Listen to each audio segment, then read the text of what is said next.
Aujourd'hui, Julien nous emmène dans le Jura vaudois, à la recherche d'animaux discrets, les petites chouettes de montagne. C'est un oiseau des vieilles forêts. Elle a besoin de vieux hêtres qui ont 150 ans avec des cavités. Symbole de sagesse qui ne cesse d'inspirer les artistes, la chouette aurait-elle un message important à nous transmettre ? Donc H, ça veut dire arbre habitat, et ça veut dire qu'il ne sera jamais coupé. Il va être géolocalisé, il sera sur une carte et on voudra qu'il reste jusqu'à sa décomposition. Partons à la recherche de ces chouettes, gardiennes de nos forêts.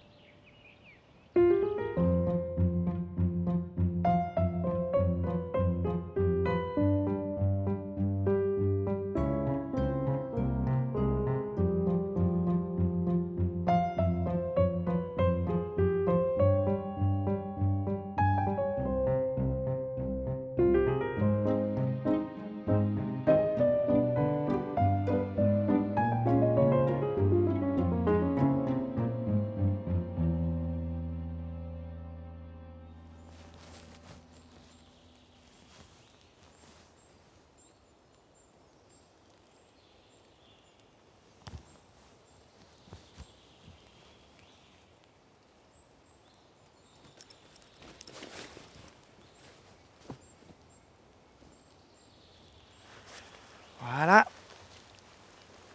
Et ben, c'est bon. J'ai dormi là, juste là cette nuit. Et c'est sacré pour moi de laisser aucune trace de mon passage dans la nature. Et c'était très beau de dormir dans cette forêt magnifique. Il y a des arbres de tous les âges, de toutes les sortes. Et c'est grâce à ça qu'ici on peut trouver deux animaux extraordinaires. Deux petits lutins de plumes aux yeux dorés. Deux chouettes incroyables, rares, discrètes, que presque personne n'a jamais observées. Et en fait, hier, sous la pluie, j'ai eu la chance de voir l'une de ces chouettes, la petite chouette chevêchette. Alors, on va essayer de partir à sa rencontre aujourd'hui.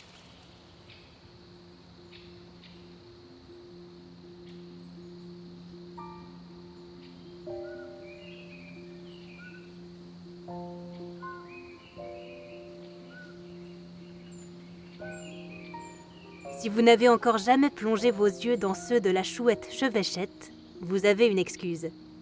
C'est le plus petit rapace nocturne d'Europe.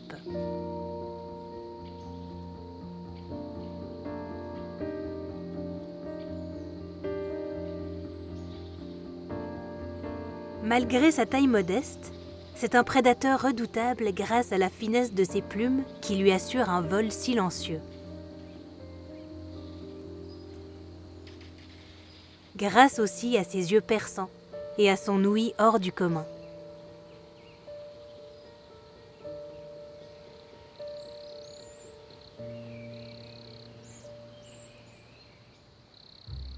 Elle dévore des mulots, des campagnols, mais aussi de nombreux oiseaux parfois plus gros qu'elle, comme des grives ou des piquets-pêches. Un peu ingrate la chevêchette, car c'est bien lui, le piquet-pêche, qui a creusé la cavité dans laquelle elle niche. Ni trop grande, ni trop petite, idéale pour y élever sa progéniture.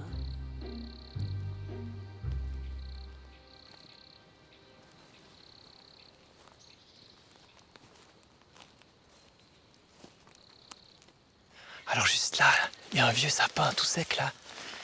Et il y a un trou de piquet-pêche, un vieux trou. Et il y a le nid de la petite chouette chevêchette qui est là. Juste sous une branche.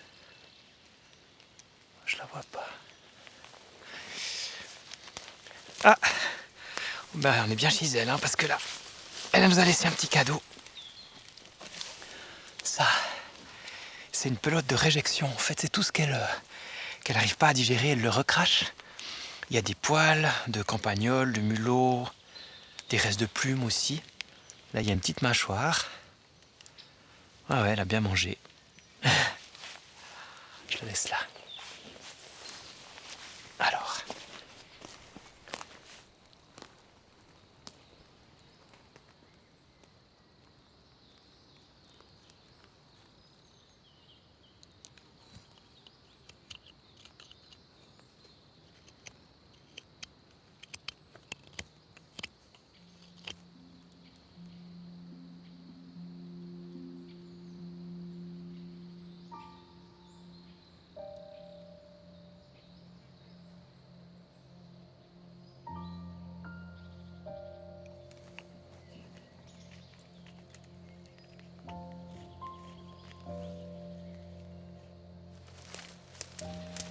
Ah, le voilà.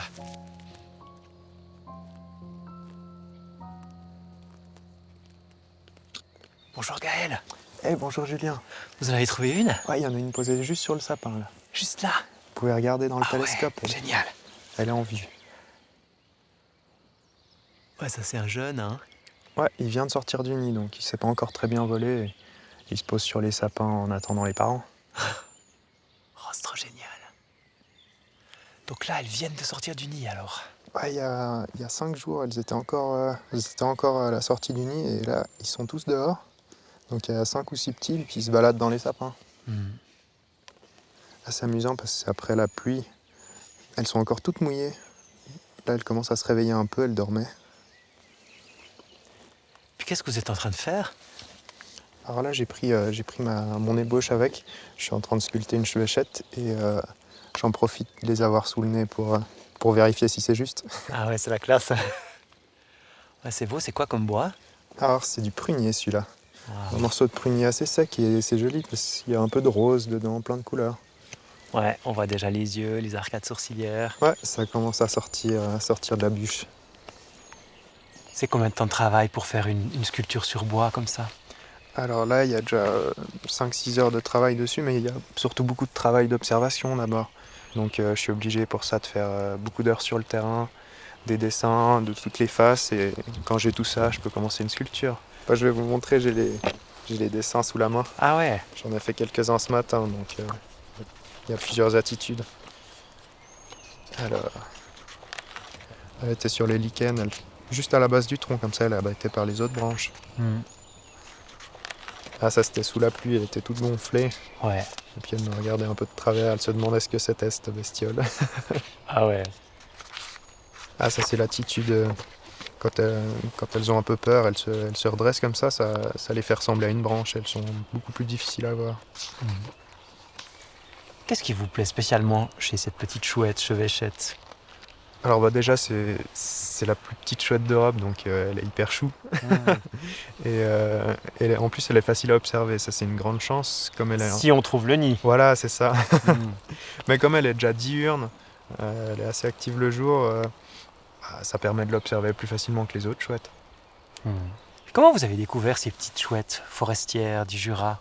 Alors la chouechette, c'est la première année que je l'observe. C'est mon petit frère qui a trouvé la loge, d'où elles sont sorties, celles que vous avez vues.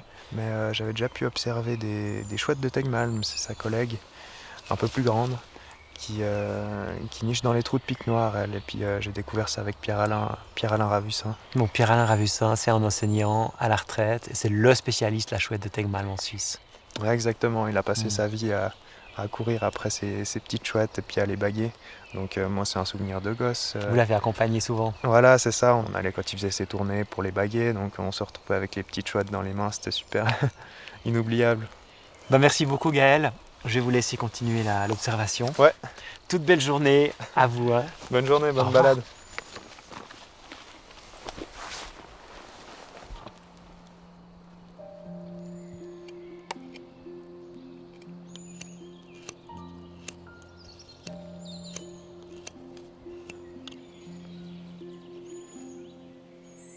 Dans ces petites loges, la chevêchette pond 3 à 6 œufs. Pendant 28 jours, ils sont exclusivement couvés par la femelle.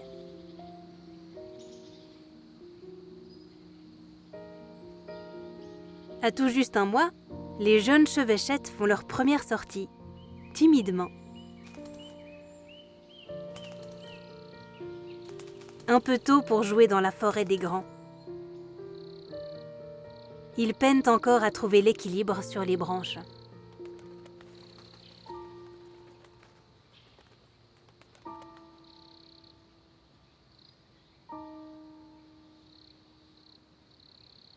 La chasse aux campagnols et aux oiseaux attendra qu'ils atteignent l'âge respectable de 2 mois.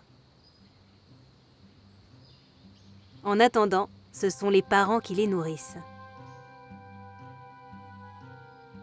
Les adultes chassent et rapportent le repas aux petits.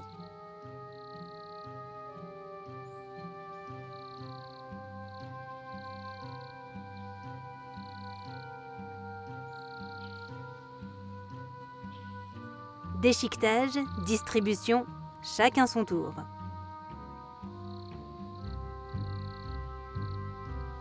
Patience, patience.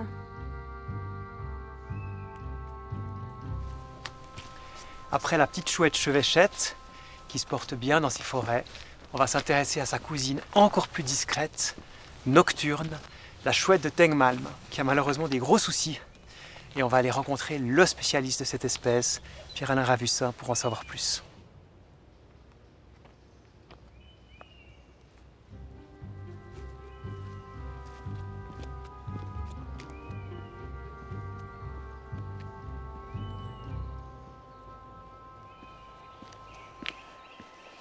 Bonjour Pierre-Alain. Bonjour Julien.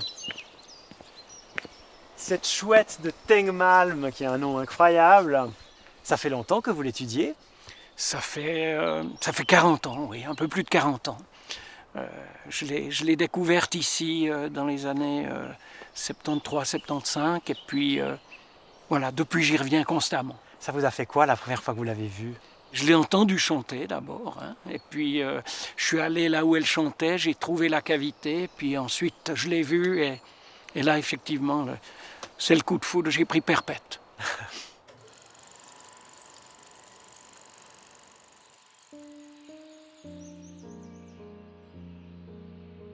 En Suisse, la chouette de Tengmalm est observée pour la première fois dans les années 30, dans le Jura. Son nom rend hommage à un naturaliste suédois, Peter Gustav Tengmalm, qui la découvre en 1783. Cette chouette est nocturne et extrêmement difficile à voir. Mais quand elle apparaît à l'entrée de sa loge, entre chien et loup, le charme opère toujours.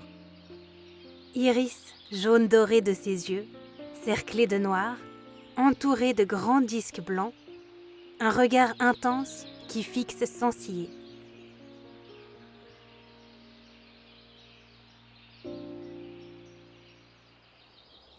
Pierre-Alain, cette chouette, elle n'a pas un chant qui fait très chouette comme on l'imagine, hein? Ah non, c'est pas du tout le chant de la hulotte qu'on entend dans tous les films, hein. C'est un petit chant doux au timbre d'ocarina qui fait à peu près...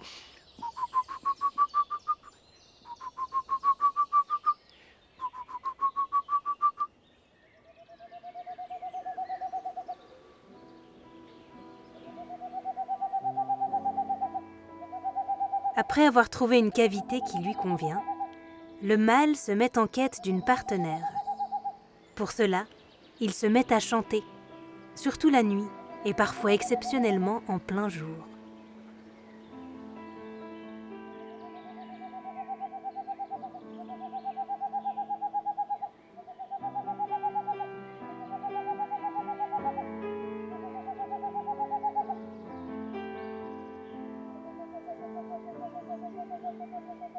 La femelle écoute attentivement.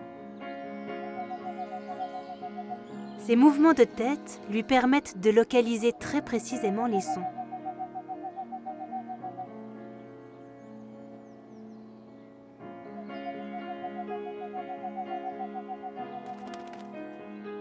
C'est gagné. C'est très beau à entendre ça dans les nuits d'hiver en Exactement. montagne. Et puis, bon, elle vit en forêt, donc c'est chouette. Comment est-ce qu'elle chasse? Alors, elle ne quitte pratiquement jamais la forêt, en dehors probablement des périodes de nomadisme. Elle volette de branche en branche, elle a un vol très léger, à mi-hauteur, d'un arbre à l'autre, et elle chasse, elle repère ses proies au sol, hein, au son qu'elle produise en marchant, et au moment où elle la repère, elle fond dessus, les serre en avant. Et où est-ce qu'elle fait son nid? Alors, elle profite de cavités creusées par le pic noir. C'est toujours dans des très vieux hêtres de futaie, donc sans branches latérales. C'est à 10, 12, 15 mètres de hauteur. C'est une grosse cavité qui fait tout l'intérieur du tronc, en fait. Et puis pourquoi vous m'avez donné rendez-vous exactement ici? Alors, c'est très simple, en fait. On entre dans son domaine, ici, et puis on a installé juste là en dessous un nichoir à son intention. C'est un nichoir assez particulier parce que il a un système qui permet d'éviter la prédation. Le gros souci de la chouette de Tengmalm, c'est la prédation, en particulier au nid, à cause de la martre, et ce nichoir permet d'éviter la prédation. Donc, j'espère vous la montrer à l'intérieur du nichoir. Ça serait génial, on y va alors, je vous suis. Allons-y.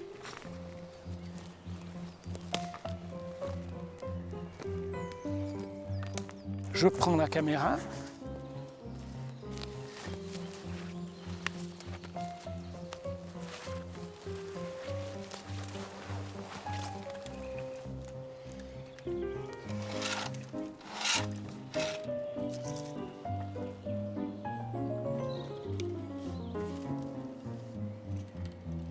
Suspense.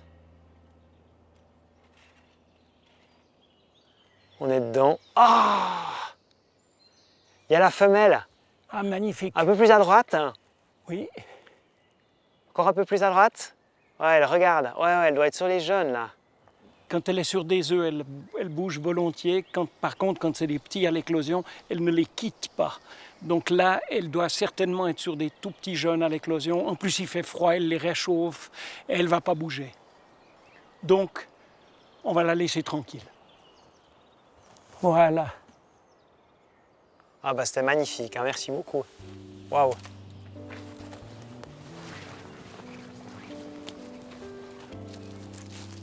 Au fond, c'est grâce à vous qu'elle niche, parce que tous ces nichoirs, c'est vous qui les avez mis. Alors oui, les nichoirs, ça fait depuis le début qu'on essaye de la favoriser avec ça. Et effectivement, il y a 2 fois plus de nids dans les nichoirs que dans les cavités naturelles. Il faut dire qu'il y a plus de nichoirs et qu'ils sont mieux répartis. Hein. C'est ça. Le gros souci vraiment de la chouette de Tengmalm, c'est le rajeunissement des forêts. C'est un oiseau des vieilles forêts. Elle a besoin de vieux hêtres, des hêtres qui ont 150 ans avec des cavités qui donnent des faines, qui donnent les cavités pour la nidification. Elle a aussi besoin des conifères parce qu'elle se cache, elle échappe à ses prédateurs. Et il faut qu'il y ait une futaie relativement dense, mais il faut éviter ces éclaircies complètes qui l'empêchent de survivre en fait. Donc ici, la forêt a été fortement rajeunie, et la chouette de Tengmalm, ici, elle ne peut plus vivre en fait. Exactement, c'est ça.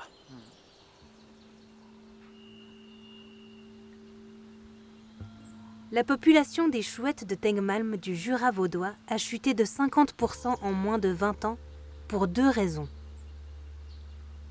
D'abord, dans les forêts de montagne, les vieux hêtres dont elles ont besoin sont de plus en plus souvent coupés, parfois simplement pour être broyés en copeaux de chauffage. Le dérèglement climatique pose un autre souci à cet oiseau adapté au climat froid. Une autre chouette, plus grande encore, la hulotte, s'installe en altitude dans le Jura et élimine sa petite cousine.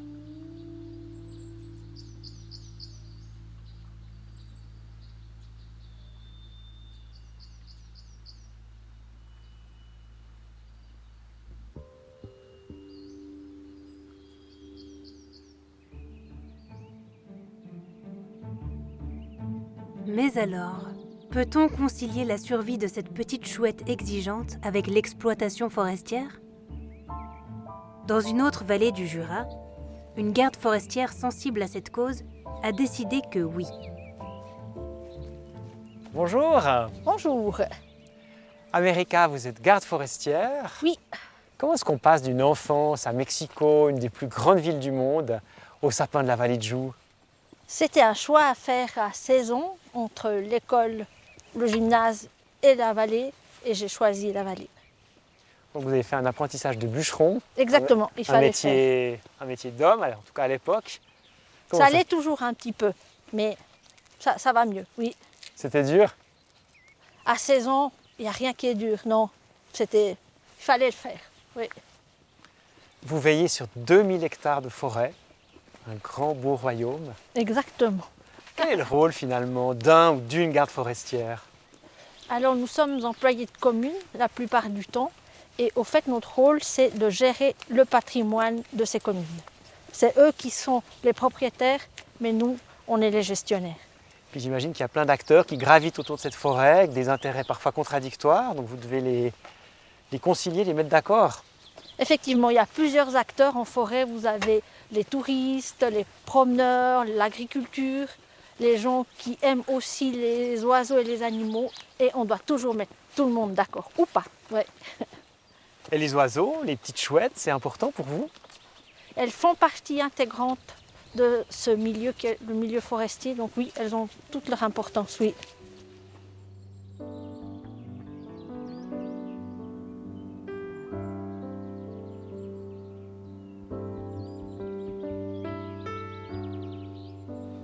Vous allez où là?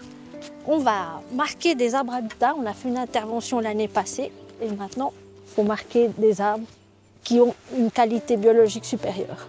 D'accord.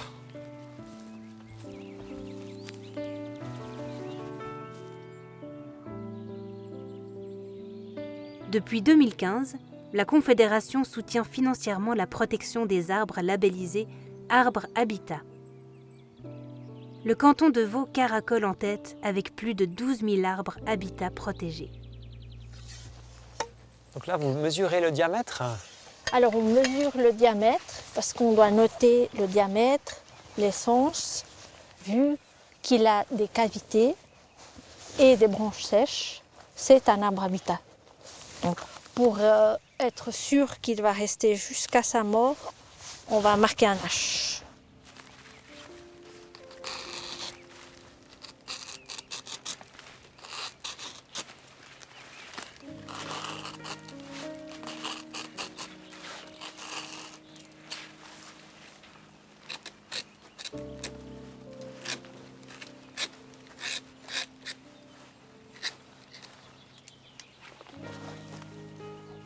Donc H, ça veut dire arbre habitat et ça veut dire qu'il ne sera jamais coupé.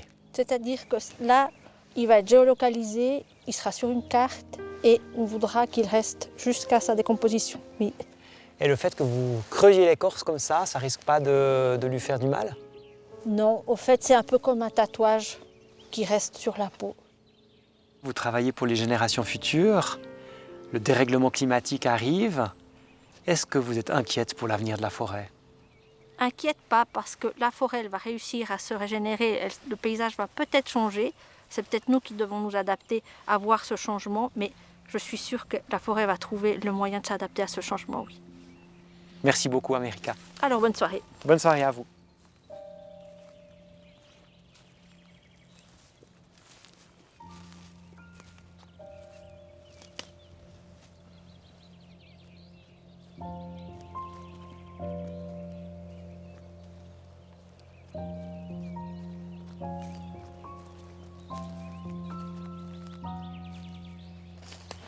Voilà, je crois que c'est là.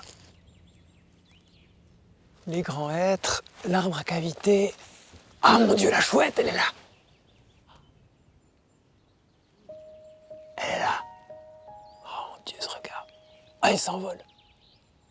Oh, c'est incroyable.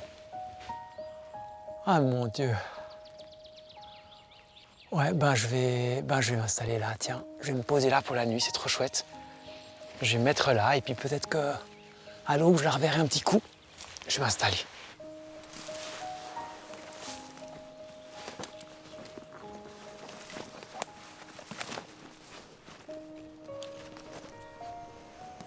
J'ai eu de la chance. J'espère qu'on pourra les voir encore longtemps dans ces forêts.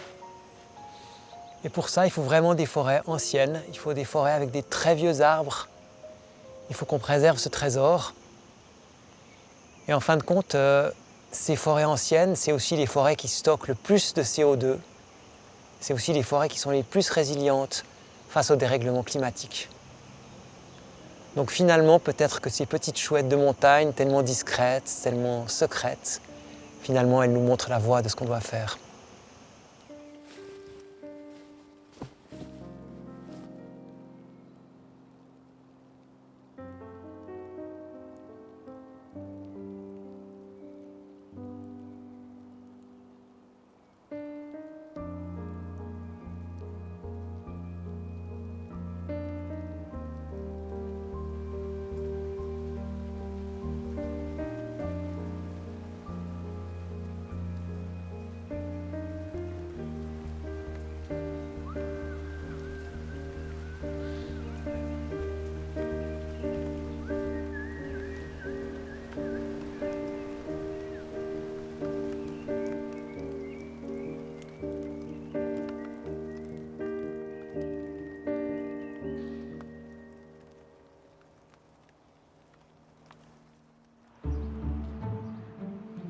Dans le prochain épisode, Julien nous emmène en ville de Genève sur les traces d'un citadin inattendu, le renard.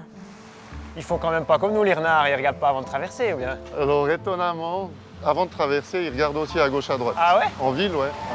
Avec lui dans nos parcs, dans nos jardins, c'est la nature qui revient à petits pas. Alors la cohabitation est plutôt bonne, à part qu'il est assez taquin et qu'il va aller chercher les outils ou surtout les gants de jardinage. Comment cohabiter avec le renard jusqu'au cœur de nos cités?